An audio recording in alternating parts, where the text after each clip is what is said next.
Technique easy এডুকেশনের পক্ষ থেকে শুভেচ্ছা অভিনন্দন স্বাগত জানাচ্ছি উচ্চতর গণিতের আরও একটি ক্লাসে। দেখতে পাচ্ছি আমার পিছনে একটি প্রশ্ন, এটা হচ্ছে বোর্ড প্রশ্ন বরিশাল 2019। এটা মূলত একটি জিওমেট্রিক কোশ্চেন, আমরা এটা ভেক্টর থেকে সমাধান করব। আর এই 7 নম্বর কোশ্চেনটা একটা ঘনজ্যামিতির ছোট্ট একটি প্রশ্ন, বলা হয়েছে 7 সেন্টিমিটার ব্যাস বিশিষ্ট গোলকের পৃষ্ঠতলের ক্ষেত্রফল নির্ণয় করো। তাহলে গোলকের পৃষ্ঠতলের ক্ষেত্রফল হচ্ছে 4πr²। তো আর এর মান তো দেওয়াই আছে, শুধু মানটা বসায় দিলেই হয়ে যায়। এটা একদম খুবই সিম্পল কোশ্চেন। তো গোলকের ব্যাসার্ধ আর সমান 7 সেন্টিমিটার, গোলকের পৃষ্ঠতলের ক্ষেত্রফল 4πr²। তাহলে 4π এর মান 3.1416 আর এর মান 7² দিয়ে হিসাব করলে আমরা পাচ্ছি হচ্ছে 615.75 বর্গমিটার। এইটাই কিন্তু অ্যান্সার। তো এটা নিয়ে আর টেনশন করতে হচ্ছে না, আমরা প্রশ্ন খতে যাব। এই গ নাম্বারটা আমাদের অনেক বেশি গুরুত্বপূর্ণ প্রশ্ন। এটা আমি তোমাদেরকে আগের সৃজনশীল প্রশ্নগুলোতে ভেঙে ভেঙে করে দেখেছি। এইবার আমি এটা ভেঙে ভেঙে পার্ট ওয়ান বাই পার্ট প্রত্যেকটা মান বের করে এটা করে দেখাবো কীভাবে এটা জিরো হয়। আর এখানে দেখতে পাচ্ছ ভেক্টরের সাহায্যে প্রমাণ করো যে পি কিউ আর এস একটি সামান্তরিক। এটা তোমাদের টেক্সট বুকের একদম মেইন বইয়ের এক্সাম্পল। তো এক্সাম্পল যেহেতু এটা বইয়ের মধ্যেও করা আছে, তারপর আমি আমাদের ইজি হায়ার ম্যাথ বই থেকে তোমাদের এটা প্রথমে একটু বোঝাই নিই, তারপর এটাকে আমি হচ্ছে নোট নিয়ে বোঝাই দিব। তো চলো আমরা এই যে প্রশ্নের যে তথ্যগুলো দেওয়া আছে সেই আলোকে একটা চিত্র অঙ্কন করলাম। এবং প্রশ্নে বলা হয়েছে যে এবিসিডি চতুর্ভুজের পি কিউ আর এস যথাক্রমে কে কার মধ্যবিন্দু, প্রশ্নে এগুলো দেওয়া আছে। তো আমরা যদি একটু দেখি যে এখানে একটা চিত্র, এটা প্রশ্নে বলা আছে যে এবিসিডি একটি চতুর্ভুজ। তো চতুর্ভুজটি আমরা একটা সামন্তরিকের মতো করে রেখেছি। তুমি এমন শর্ত না যে সামন্তরিকের মতোই রাখতে হবে, যে কোনো চতুর্ভুজ হতে পারে, কিন্তু চতুর্ভুজের মধ্যবিন্দুগুলোকে যোগ করে দিলে যেটা পাবো সেই চতুর্ভুজটা অবশ্যই সামন্তরিক হবে, এটা আমাকে প্রুফ করতে হবে। তো আমি একটা চতুর্ভুজ নিলাম যে এ বি সি ডি, এটা একটা চতুর্ভুজ। এই চতুর্ভুজের পি হচ্ছে এবি বাহুর মধ্যবিন্দু, প্রশ্ন বলা আছে। কিউ হচ্ছে বিসি বাহুর মধ্যবিন্দু, আর হচ্ছে সিডি বাহুর মধ্যবিন্দু, আর এস হচ্ছে এখানে ডি এ বাহুর মধ্যবিন্দু। এগুলো মধ্যবিন্দু আকারে দেওয়া আছে। আমাকে প্রমাণ করতে হবে যে এই যে মধ্যবিন্দুগুলো যোগ করলে পি কিউ আর এস, এই যে জিনিসটা আমি পাচ্ছি চতুর্ভুজ, এই চতুর্ভুজটা একটা সামন্তরিক।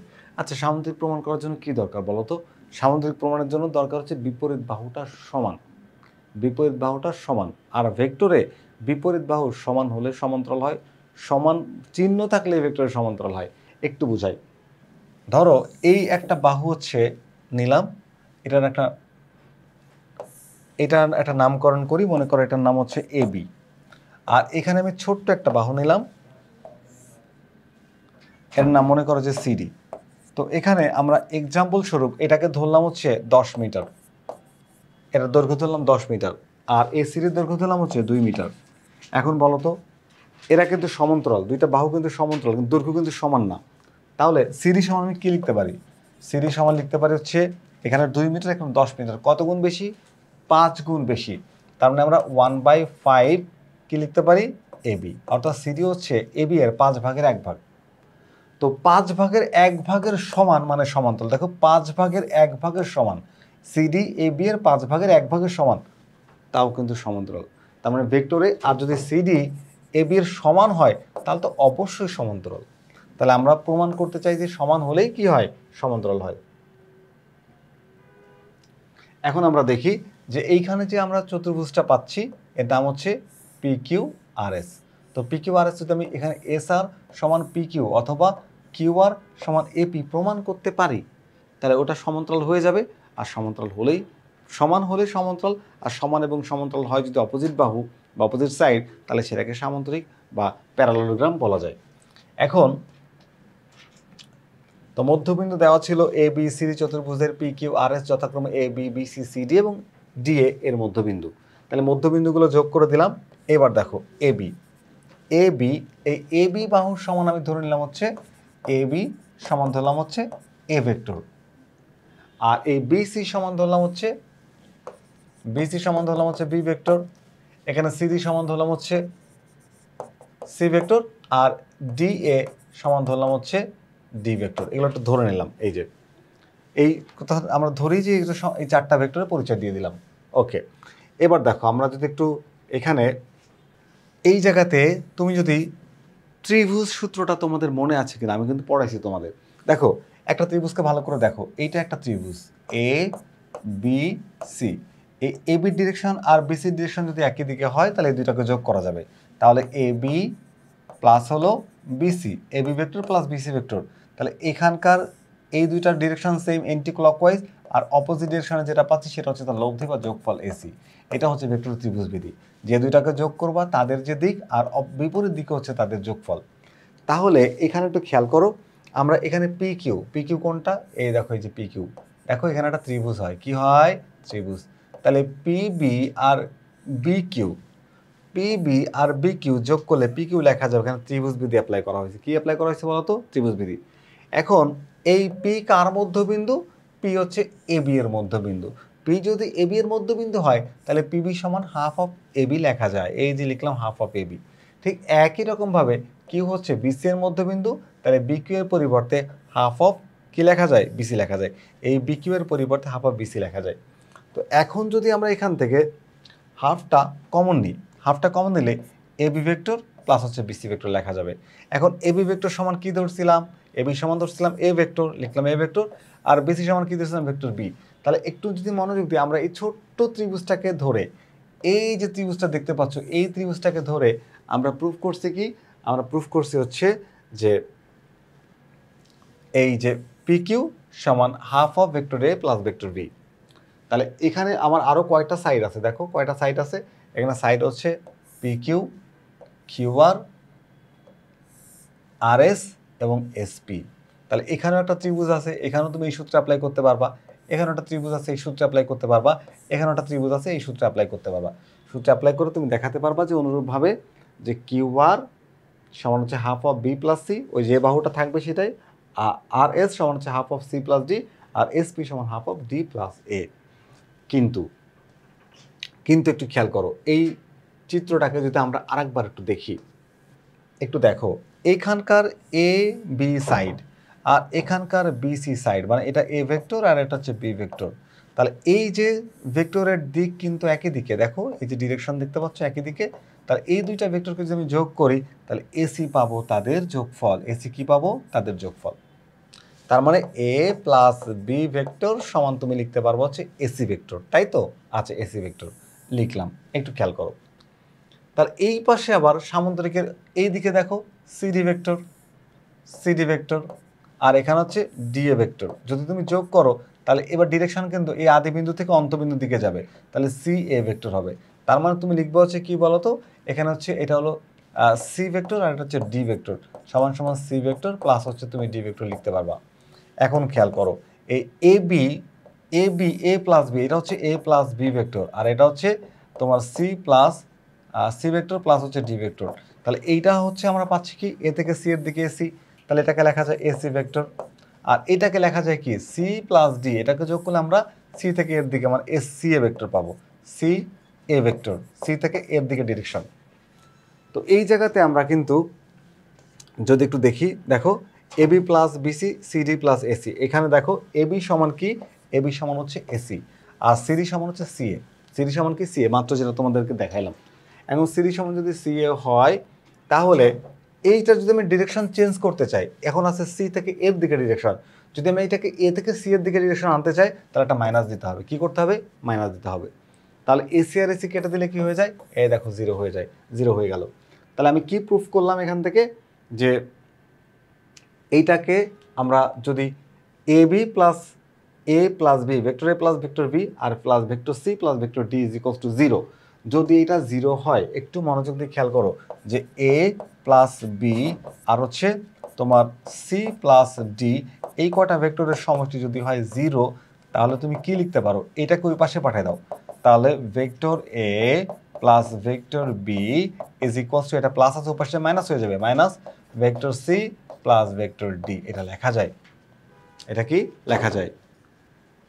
তার মানে A vector plus B vector সমান minus C vector plus D vector, okay এটা লিখতে পারবো। এখন এটা তো আমরা প্রুফ করলাম, একটু খেয়াল করে দেখো আমরা এই জায়গাতে আবার কি প্রুফ করছি, এই জায়গাতে প্রুফ করছি হচ্ছে যে পি কিউ ভেক্টর সমান হচ্ছে half of A plus B vector, P Q vector সমান কি half of A vector plus হচ্ছে বি ভেক্টর।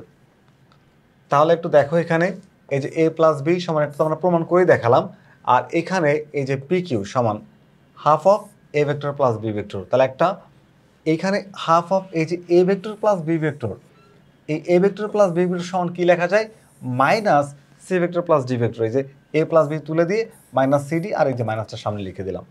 এবার খেয়াল করো C plus D, C plus D, C plus D সমান আমার আবার বের করছিলাম হচ্ছে আর এস। কী বের করছিলাম, এই দেখো সি প্লাস ডি, এই দেখো vector C plus D, vector C plus D সমান হচ্ছে আর এস ভেক্টর। তো এইখানে minus C plus D, C plus D এর জন্য আর এস লিখতে পারবো, এবং এই মাইনাসটা যেহেতু এর ডিরেকশনটা দেখতে পাচ্ছ যে আর থেকে এস এর দিকে, আর থেকে কোন দিকে বলো তো, এস এর দিকে। এর ডিরেকশন হচ্ছে আর থেকে এস এর দিকে। তুমি যদি এস থেকে আর এর দিকে আনতে চাও তাহলে ডিরেকশন চেঞ্জ করতে গেলে এই মাইনাসটাকে প্লাস করে দিতে হবে, এবং আমরা সেটা প্লাস করে দিলাম। তাহলে দেখো পি কিউ সমান হচ্ছে এস আর, প্রুফ হয়ে গেল। পি কিউ সমান কি প্রুফ হলো, এস আর। পি কিউ সমান এস আর। এবার চিত্রের মধ্যে একটু দেখি।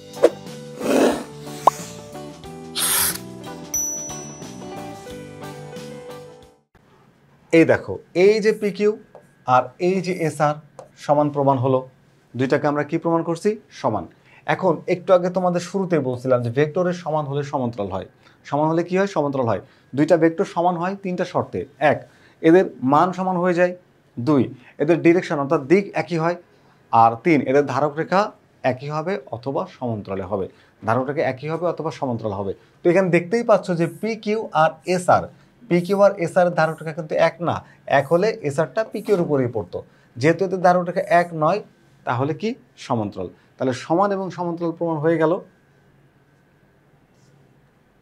সেটা এখানে লেখা আছে যে অতএব পি কিউ এবং আর এস এর ধারক রেখা সমান্তরাল বা একই হবে, কিন্তু এখানে ধারক রেখা এক নয়। তাহলে এই দুইটা হবে সমান্তরাল এবং সমান। তাহলে অনুরূপভাবে অপোজিট বাহুটাও আমরা সমান এবং সমান্তরাল করতে পারবো। এক জোড়া বাহু সমান এবং সমান্তরাল হলে তা একটি ট্রাপিজ সামান্তরিক। তাহলে এখানে এক জোড়া বাহু সমান এবং সমান্তরাল হলে অপর জোড়া বাহু অটোমেটিক্যালি সমান এবং সমান্তরাল হবে। তাহলে পি কিউ আর এসকে একটা সামান্তরিক বলা যায়। আশা করি এটা তোমরা বুঝতে পেরেছো। আমরা পরের প্রশ্নে চলে যাব। পরের প্রশ্নটা আগে একটু দেখে নিই, এবং এটা আমি তোমাদের একটু বিস্তারিতভাবে ব্যাখ্যা করার চেষ্টা করব। দেখো এখানে প্রশ্নে বলা হচ্ছে যে কি বলা হচ্ছে, যে তোমার হচ্ছে প্রমাণ করো যে vector A Q vector plus CP vector plus BM vector সমান সমান হচ্ছে জিরো ভেক্টর। আচ্ছা, এটা প্রুফ করতে যাচ্ছি। উদ্দীপকে ছিল এবিসিডি একটা চতুর্ভুজ। তো আমি যদি একটা চতুর্ভুজ কল্পনা করি, মনে করো যে এখানে এ বি সি ডি একটা চতুর্ভুজ। তো আমরা এই চতুর্ভুজের এই অংশটাকে নিয়ে নিলাম। তাহলে এবিসি একটা কি হয়ে গেল বলো তো, ত্রিভুজ হয়ে গেল। এবিসি যদি ত্রিভুজ হয়, আমাদের এখানে কোশ্চেনে কি বলা হচ্ছে, এ কিউ। তাহলে A Q plus CP plus BM, A Q CP BM, এখান থেকে P Q R, P Q R S, P Q R S, A B BC CD AD. তাহলে কিউ হচ্ছে এ বি এর, আর P হচ্ছে A B এর, আর Q হচ্ছে BC এর, আর M হচ্ছে পি কিউ আর এস। আচ্ছা, তাহলে এ কিউ, তাহলে এই কিউ বলতে বিসি এর মধ্যবিন্দু হচ্ছে কিউ, তাহলে কিউ। আর এই পার্টটা আমাদের লাগবে না, এটা আমাদের বাদ হয়ে যাবে। কারণ এরপরে আছে কি বলতো, আছে হচ্ছে তোমার সিপি। এই পি হচ্ছে এ বি এর, তাহলে সি পি। তাহলে এগুলোকে যোগ করে দাও, দিলে মধ্যমা, এ যোগ করে দাও মধ্যমা। আর এখানে একটা মধ্যমা আছে এম, এখানে এম পয়েন্ট আছে। তাহলে এটাকে যোগ করে দিলাম। এই ত্রিভুজের ক্ষেত্রে আমরা প্রমাণ করব, মানে আমাদের চতুর্ভুজটাকে কেটে আমরা ত্রিভুজে কনভার্ট করে দিলাম। তাহলে আমাদের কি বলতো, এই পার্টটা থাকছে না। এই যে এই পার্টটা আমাদের থাকছে না। এই পার্টটা না থাকলে আমাদের এই ত্রিভুজটাকে নিয়ে কাজ করতে হবে। ওকে, তো ত্রিভুজটাকে আমি একটু ফ্রেশ করে আঁকলাম, এবং এই ত্রিভুজ দিয়ে আমি প্রমাণ করব হচ্ছে এই জিনিসটা, আমাদের প্রশ্নে যেটা বলেছে এটা আমরা প্রুফ করতে যাচ্ছি। আচ্ছা, এখন দেখো আমি কোন কোন মান আমার লাগবে, এ কিউ এর মান লাগবে, সিপি এর মান লাগবে, বিএম এর মান লাগবে। ভেক্টর দিয়ে প্রকাশ করতে গেলে ভেক্টরের ডিরেকশন দিতে হবে। কি দিতে হবে, ভেক্টরের ডিরেকশন। আমরা ভেক্টর দিক দেবো। এখন ভেক্টর দিক ওই যে ক্রম অনুযায়ী এ থেকে বি, বি থেকে সি, এ থেকে সি, ওই দিকগুলাই। তার মানে এ থেকে বি এর দিকে, অর্থাৎ ত্রিভুজের যে বাহুর দৈর্ঘ্যকে তুমি যেভাবে চেনো সেভাবে। তার মানে একটা ত্রিভুজ এখানে আঁকলে পরে আমরা এ বি সি, তিনটা বাহু, তো একটাকে লিখি হচ্ছে এ বি, একটাকে লিখি হচ্ছে বিসি, একটাকে লিখি হচ্ছে এসি। কখনো কখনো আমরা সি এ লিখি, কিন্তু ভেক্টরে আমরা সি এ লিখবো না। কারণ হচ্ছে কি, আমার ডিরেকশন অ্যালফাবেট অনুযায়ী হবে, ইংরেজি অ্যালফাবেট অনুযায়ী, এ থেকে সি এর দিকে। কারণ তুমি যদি এখানে এসি না লিখে সি এ লেখো, সি এ লিখলে কি ঝামেলাটা হয়, তিনটা বাহুকে তুমি যখন যোগ করবা তখন দেখবা ইনিশিয়াল পয়েন্ট আর টার্মিনাল পয়েন্ট সেম হয়ে যাবে। যখন অনেকগুলো ভেক্টরকে যখন যোগ করা হয় তখন তাদের ইনিশিয়াল পয়েন্ট আর টার্মিনাল পয়েন্ট যদি সেম হয়ে যায় তারা হয়ে যায় জিরো। তারা কি হয়ে যায় জিরো, তখন আর ট্রায়াঙ্গেলের যে অবস্থানটা বা পজিশনটা থাকে না, তাহলে ট্রায়াঙ্গেলই থাকে না, তখন আমরা এটাকে তাহলে এখন আমরা এই যে ট্রায়াঙ্গেলের যে সাইডগুলো ওই সাইড অনুযায়ী এর ডিরেকশন দিয়ে দেবো। ধরো এ থেকে বি, এ বি, এ থেকে বি এর দিকে ডিরেকশন দিবা, তারপর বি থেকে সি, বি সি, তারপর এ থেকে সি, এ সি। এবার এই এর কিউটা হচ্ছে মিডিয়ান বা মধ্যমা, তাহলে এ থেকে কিউ এর দিকে যাবে, তারপর সি থেকে পি এর দিকে যাবে, আর বি থেকে এম এর দিকে যাবে।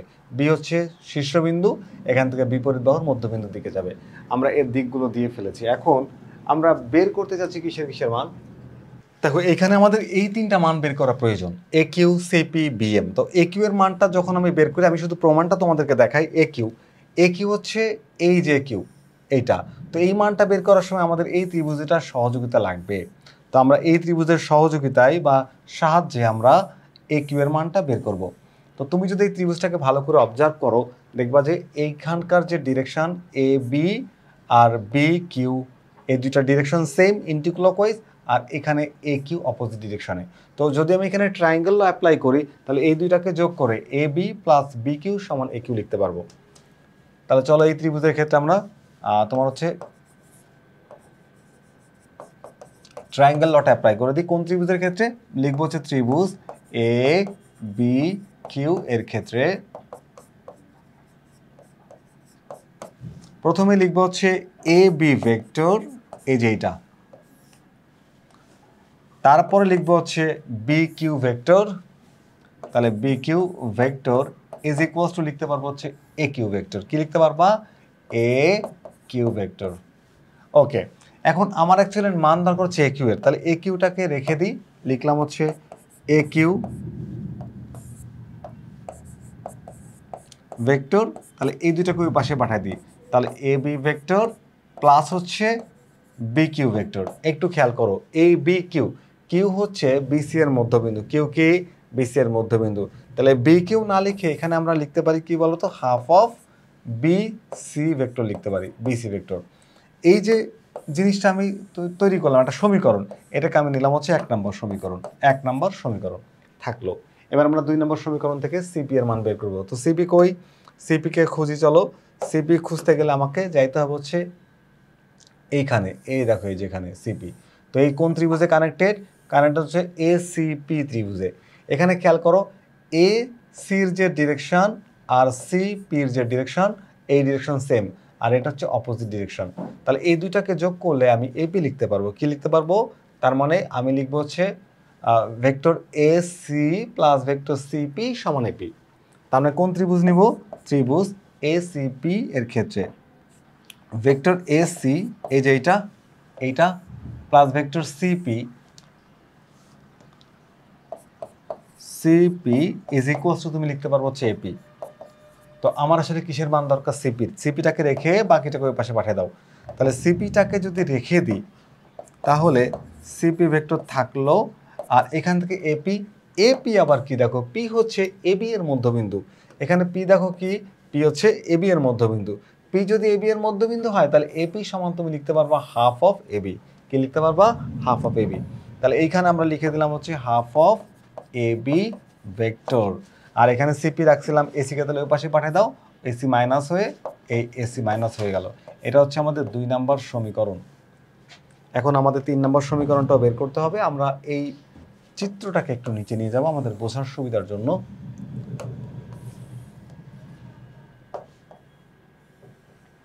তো চিত্রটাকে নিচে নিয়ে আসছি। এখন আমরা আমাদের প্রয়োজন হচ্ছে বিএম ভেক্টরের মান। তো বিএমটা কই? বিএম ভেক্টরটা হচ্ছে যে এখানে দেখো, এই যে বিএম ভেক্টরটার জন্য আমরা এই ত্রিভুজটা ব্যবহার করতে পারি, অথবা নিচেরটা। আমরা উপরেটা ব্যবহার করি, হিসাবটা সহজ হবে। তার মানে এ বি এম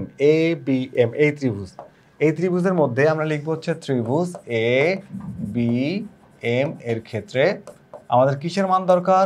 বিএম এর মান দরকার। তাহলে দেখো A B R B M এদের ডিরেকশন সেম। তো এদের ডিরেকশন সেম হলে আমি দুটাকে যোগ করতে পারি। তাহলে লিখবো হচ্ছে এ বি ভেক্টর প্লাস হচ্ছে বি এম ভেক্টর সমান সমান কি লেখা যাবে? লেখা যাবে হচ্ছে এ এম ভেক্টর। কী লেখা যাবে? A M. তাহলে এখানে লিখবো হচ্ছে এ এম ভেক্টর। ওকে, এবার খেয়াল করো, আমার এখানে দরকার হচ্ছে বিএম এর মান। তাহলে বিএমটাকে রেখে দেবো, অন্যটাকে বাকিটাকে ওই পাশে পাঠিয়ে দেবো। তাহলে বিএম ভেক্টরটা লিখলাম। আর এখানে এ এমটা হচ্ছে এই অংশটা, দেখো এটা হচ্ছে এসি এর হাফ। তাহলে আমি লিখতে পারি কি, A M is equals to A M vector is equals to half of AC vector. তাহলে এখানে কি লেখা যাবে? Half of AC vector minus, এখানে বিএমটা রেখে দিলাম। তাহলে এবিটাকে ওই পাশে পাঠিয়ে দেবো, এবি ওই পাশে যে মাইনাস হয়ে গেল। এটা হচ্ছে আমাদের 3 নাম্বার, থার্ড ইকুয়েশন। 3টা সমীকরণ তৈরি করে ফেলেছি। এখন আমি যদি শুধু যোগ করি, দেখো 1 2 3, 3টা মান বের করছি, যোগ করলে আমাদের অ্যান্সার হয়ে যাবে। তাহলে ভেক্টর 1 প্লাস মানে equation 1 plus equation 2 plus equation 3, 1 plus 2 plus 3। তো জানো সমীকরণ যোগ বিয়োগ গুণ ভাগে নিয়ে বলছে বাম পাশে বাম পাশ, ডান পাশে ডান পাশ, লেফট সাইডে লেফট সাইড যাবে, রাইট সাইডে রাইট সাইড যাবে। তো প্রথম ইকুয়েশনের লেফট সাইডে আমরা পাচ্ছি হচ্ছে এ কিউ। খেয়াল করে দেখো কী কী পাচ্ছি, আরেকবার দেখাইনি। এখানে পাচ্ছি হচ্ছে এ কিউ, তারপরে সিপি, তারপরে বিএম। তাহলে A Q plus CP plus BM, A Q vector plus CP vector plus BM vector is equals to, এখানকার রাইট সাইডে কি আছে একটু দেখবো। এখানকার রাইট সাইডে প্রথমে আসা হচ্ছে A B plus half of BC. তাহলে A B plus half of BC লিখবো, এ বি ভেক্টর প্লাস হচ্ছে half of BC vector. Okay, তো আমরা ট্রায়াঙ্গেলটাকে একটু উপরে দিয়ে দিই, তাহলে আমরা পুরো জায়গাটা ব্যবহার করতে পারবো। এবার 2 নম্বর ইকুয়েশনে দেখো আছে কি বলো। 2 নম্বর ইকুয়েশন এখানে আছে হচ্ছে হাফ অফ এ বি, তাহলে plus half of A B vector, সবগুলো ভেক্টর সাইন দিতে হবে, আর মাইনাস হচ্ছে এসি ভেক্টর। এবার দেখো এখানকার রাইট সাইডে কি আছে, হাফ এসি, তাহলে plus half of AC vector minus হচ্ছে এবি ভেক্টর। চলো এটাকে ক্যালকুলেট করে 0 বানাতে পারলে অ্যান্সার। একটু যদি খেয়াল করো খুব মনোযোগ দিয়ে দেখবা, এই জায়গাটাতে AB plus AB minus vanish হয়ে যায়, এবি প্লাস এবি মাইনাস কি হয়ে যায়, ভ্যানিশ হয়ে যায়। তো AB plus AB minus vanish হয়ে যাক, তাহলে এটা বাদে বাকি যা থাকবে বসাই দিব। তাহলে আমরা যদি মানগুলো বসাতে চাই, তাহলে হাফ অফ বিসি ভেক্টর, এখানে হাফ অফ এবি ভেক্টর, আর এইখানে যে এসি আর এসির মধ্যে একটু সম্পর্কটা দেখো, এই হাফ এসিটা পজিটিভ আর ফুল এসিটা নেগেটিভ, হাফ এসিটা পজিটিভ ফুল এসিটা নেগেটিভ। তার মানে এইখানকার হাফ এসি থেকে এই এসিটাকে মাইনাস করলে তোমার মাইনাস হাফ এসি ভেক্টর থাকবে। আচ্ছা, এইবার এক কাজ করো, টোটালটা থেকে একটা হাফ কমন নাও। হাফ যদি কমন নিয়ে নাও, তাহলে হাফ কমন নিলে কি লেখা যাবে, হাফ কমন নিলে তুমি এখানে লিখতে পারবা বিসি ভেক্টর প্লাস হচ্ছে এবি ভেক্টর মাইনাস হচ্ছে এসি ভেক্টর। হাফ কমন দিয়ে নিলাম। এবার বড় ত্রিভুজটার দিকে একটু তাকাও, তাকানোর পরে একটু সাজায় লিখি, আমরা এবিটাকে আগে লিখি, বিসিটাকে পরে লিখি। আগে পরে লিখলে কোনো প্রবলেম হবে না, হ্যাঁ। এবিটাকে আগে লিখি, বিসিটাকে পরে লিখি। তাহলে হাফ অফ এবি ভেক্টর সাজায় লিখলাম, প্লাস হচ্ছে বিসি ভেক্টর মাইনাস হচ্ছে এসি ভেক্টর। এবার বড় ত্রিভুজের ক্ষেত্রে ট্রায়াঙ্গেল অ্যাপ্লাই করব। দেখো এই যে এখানে মনোযোগ দিয়ে দেখো, এখানে এই যে এ বি ভেক্টর প্লাস হচ্ছে বিসি ভেক্টর, এদের ডিরেকশন সেম ডিরেকশন, দেখো এদের ডিরেকশন সেম ডিরেকশন, তার মানে এরা ইন্টু ক্লকওয়াইজ আছে। তো আমি যদি এই দুইটাকে যোগ করি, ভালো করে খেয়াল করো, এই দুইটাকে যদি যোগ করি, তার মানে এ বি ভেক্টর প্লাস হচ্ছে বিসি ভেক্টর সমান লিখতে পারবো এসি ভেক্টর। তাহলে এ বি প্লাস বিসি সমান কি লেখা যাবে, এসি। তো এ বি প্লাস বিসি সমান যদি এসি লেখা যায়, এখানে দেখো ভেক্টর এ বি প্লাস ভেক্টর বিসি সমান কি লেখা যাবে, এসি। তাহলে হাফ অফ এই এ বি প্লাস বিসির পরিবর্তে লেখো vector AC minus vector AC. তো এসি ভেক্টর থেকে এসি ভেক্টর মাইনাস করলে কি হয়ে যায় 0। তাহলে হচ্ছে হাফ ইন্টু 0, তার মানে হাফ ইন্টু 0, তাহলে হাফের সাথে 0 মাল্টিপ্লাই করলে এটা 0 হবে, তাহলে 0 ভেক্টর লিখতে পারবা। এই দেখো কোশ্চেন ছিল যা ছিল তাই কিন্তু প্রমাণ করে দিলাম। আশা করি এই প্রমাণটা তোমরা বুঝতে পেরেছো, খুব বেশি কঠিন না। 3টা মিডিয়ানের জন্য 3টা ট্রায়াঙ্গেল নিয়ে 3টে ইকুয়েশন তৈরি করলাম, দেন 3টে ইকুয়েশনকে আমি যদি অ্যাড করে দিই, আমাদের ইকুয়েশনটা প্রুভ হয়ে গেছে। আশা করি আজকের এই ক্লাসটি তোমরা বুঝতে পেরেছো। পরবর্তী ক্লাস দেখার আমন্ত্রণ জানিয়ে আজকের ক্লাসটা এখানেই শেষ করছি। আল্লাহ হাফেজ।